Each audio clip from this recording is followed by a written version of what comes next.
For each reflection you write this semester, you'll be asked to identify what's called a featured image that will represent that reflection on the archive page, the page where all of your reflections will be displayed in a grid on your website.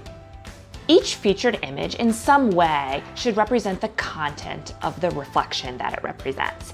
It might do so literally or metaphorically. For example, let's say you have a reflection that talks about the struggles you've had with writing while in college. The featured image might be a picture of somebody writing by hand or on a computer. But the picture might also be, instead, a set of chains. The first image signals that the reflection is about writing. The second image signals that the reflection is about struggle. So where will you get these images?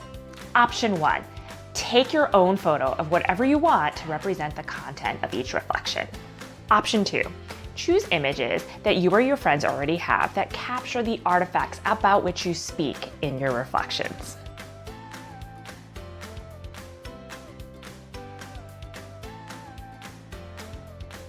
Option 3, go to a stock photo site where you can access images that are copyright free and that you can use without attribution. These might be photos of actual things. These might also be illustrations or cartoons.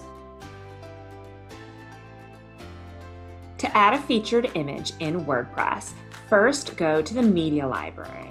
There you will see all of the default featured images that I added to create the template. Here is where you can upload your own images. Then go to one of your reflections. You will see in the right-hand sidebar when you're in edit mode, there is a place where you can replace the featured image that I used with your own.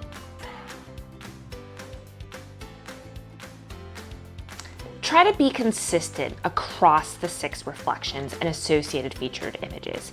If you use an illustration for one of your featured images, it's going to look really out of place in most cases if it's the only illustration among the 6. If you want to use a photo that has other people in it, you have to ask permission from those people.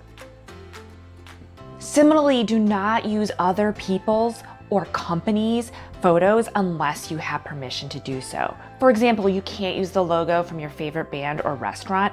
You don't own that image. You have no right to use it. For some of the WordPress themes that you might use in this class, it's going to be important that all of your featured images have the exact same dimensions. If you have one of those themes, this might take you a little while to figure out. You might not realize there's an issue until you've actually uploaded all of your featured images and seen how they look in the grid. 2 templates that struggle with featured images that are not all the same dimensions are Seamless and John Doe. So you might need to edit the dimensions of a particular featured image to make it work in that theme, or ultimately you might end up picking a different featured image altogether. If your images are not decorative, if they are informative, don't forget to add alternative text.